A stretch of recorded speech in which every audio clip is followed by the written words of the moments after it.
6.5 करोड़ साल पुराने पत्थर का रहस्य।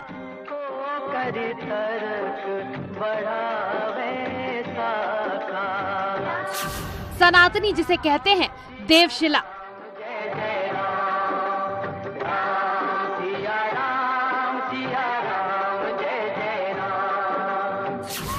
जिससे बनेगी रामलला की प्रतिमा।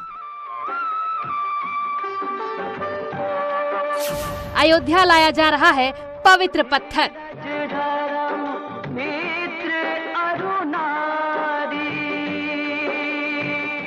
रामकाज से जुड़ी एक्सक्लूसिव खबर।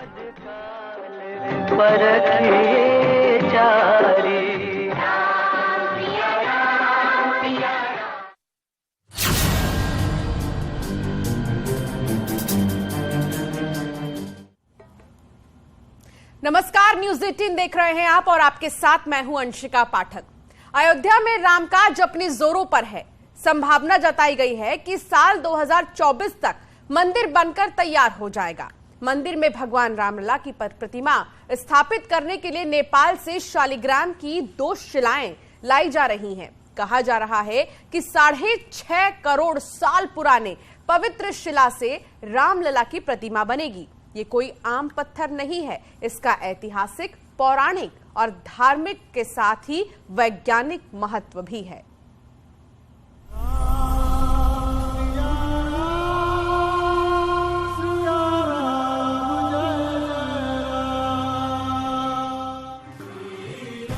भगवान राम के लिए अयोध्या और अयोध्या के लिए भगवान राम दोनों एक दूसरे के पूरक हैं। अपने इसी आराध्य के लिए अयोध्या तेजी से सज संवर रही है। रामकाज में छोटी से छोटी बातों का ध्यान रखा जा रहा है। तभी तो 6.5 करोड़ साल पुराने पत्थर से रामलला की प्रतिमा बनाने की तैयारी है। और जिस काली गंडकी नदी के किनारे से ये पत्थर लिया गया है, वो नेपाल की पवित्र नदी है, जो दामोदर कुंड से निकलकर भारत में गंगा नदी में मिलती है।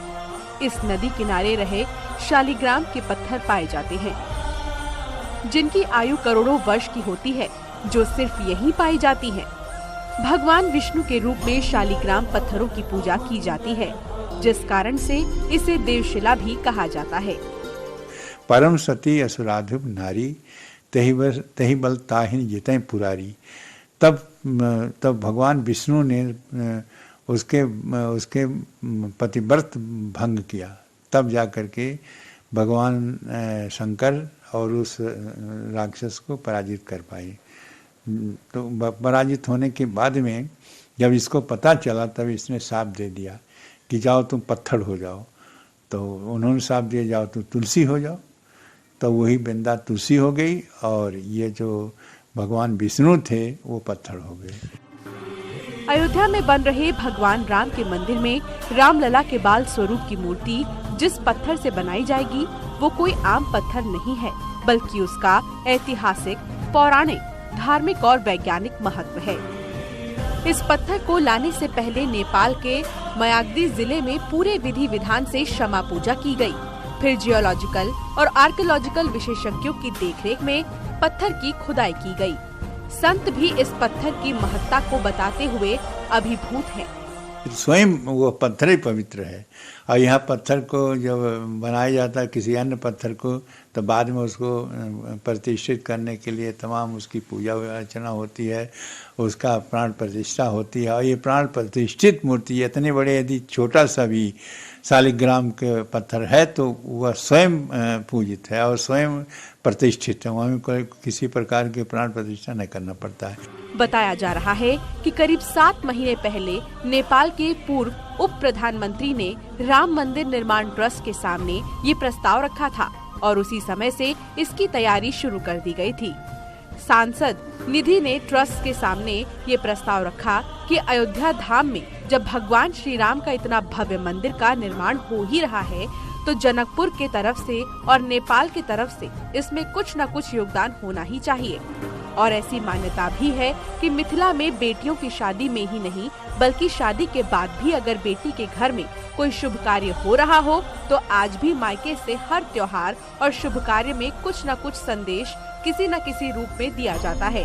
और इसी परंपरा को आगे बढ़ाते हुए विमलेंद्र निधि ने भारत सरकार के सामने भी ये इच्छा जताई थी कि अयोध्या में बनने वाले राम मंदिर में जनकपुर का भी कुछ योगदान हो। अच्छी बात है, ये तो सत्य बात है कि कोई भी शुभ काम यदि होता है तो उसको लोगों की मान्यता है, और विशेषकर ये व्यवहार दृष्टि से होता है। शुभ काम कैसे हो, कहाँ से शुरू हो, तो वहाँ से यदि माता जी के मैके से ये आ रहा तो बहुत अच्छी बात है। वो शुभ, एक तो शुभ, सारे काम शुभ ही होना है। दरअसल अयोध्या के राम मंदिर की अवधि करीब 2000 वर्षों को ध्यान में रखकर बनाई जा रही है। ऐसे में इसमें लगने वाली मूर्ति उससे अधिक चले, ऐसे पत्थर की खोज भी की गई जो काली गंडकी नदी के किनारे पाए जाने वाले पत्थरों पर खत्म हुई। रामलला का जो गर्भगृह बन रहा है वहाँ पर एक अचल प्रतिमा भी स्थापित होगी, जिसके लिए शालिग्राम पत्थर जो है नेपाल में ही मिलता है। वहीं के नदी में, पहाड़ी नदी में वो प्राप्त होता है, तो वहीं पर हमारे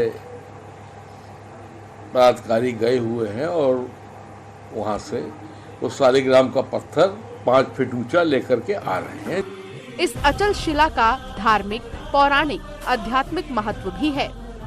इन पत्थरों में एक का वजन 27 टन बताया गया है, जबकि दूसरे पत्थर का वजन 14 टन है।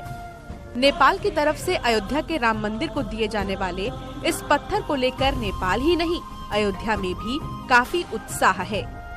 Bureau report, news 18।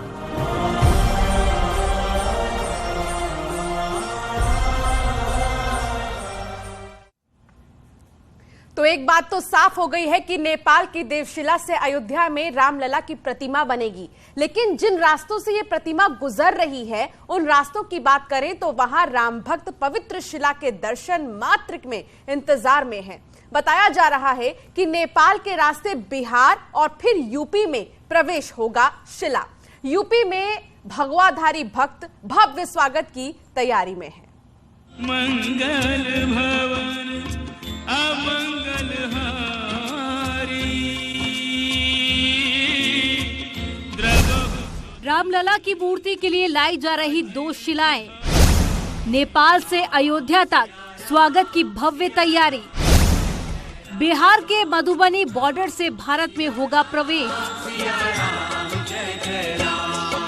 अयोध्या में राम मंदिर का निर्माण कार्य तेजी से चल रहा है। यहाँ रामलला की जो मूर्ति स्थापित की जाएगी उसके लिए नेपाल की गंडकी नदी के शालिग्राम पत्थर लाए जा रहे हैं। इन पत्थरों से ही मूर्ति तैयार की जाएगी। ये पत्थर 2 टुकड़ों में है और इन दोनों शिलाखंडों का कुल वजन 127 क्विंटल है। पवित्र शिला का रूट, बिहार के मधुबनी बॉर्डर से भारत में प्रवेश। नेपाल से अयोध्या आने में 4 दिन का समय। रोजाना का सफर करीब 125 किलोमीटर का होगा। 31 जनवरी को गोरखपुर पहुंच सकती हैं शिलाएं और 2 फरवरी को अयोध्या में आगमन संभव।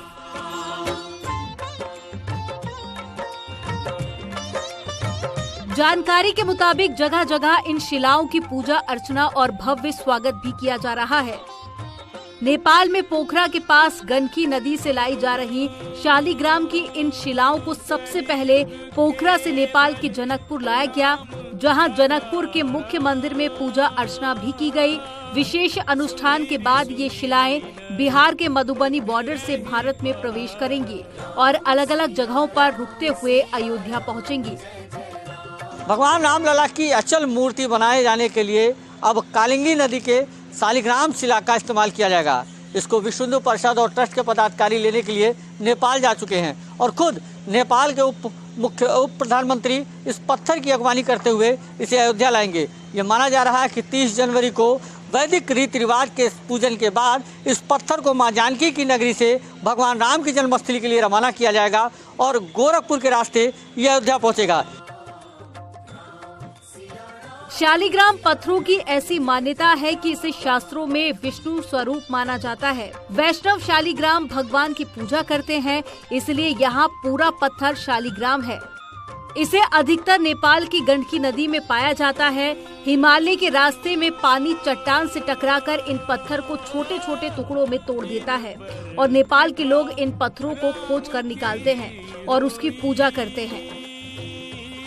कहा तो ये भी जा रहा है कि रामलला की मूर्ति तैयार करने के लिए जिन मूर्तिकारों और कलाकारों का चयन किया गया है वे पहले अपनी टेस्टिंग देंगे। जिसका सैंपल पसंद आएगा उसी मूर्तिकार को रामलला की मूर्ति बनाने की जिम्मेदारी मिलेगी। कि हम 3-4 लोगों को मूर्ति बनाने के लिए उनके डिजाइन, उनके चित्र वो देख रहे हैं, उसके बाद ही निर्णय लेंगे। मूर्ति की ऊंचाई इस तरह तय की जा रही है कि रामनवमी के दिन सूर्य की किरणें सीधे रामलला के माथे पर पड़े। बताए तो ये भी जा रहा है कि गोरखपुर में खुद मुख्यमंत्री योगी शिला का स्वागत करेंगे।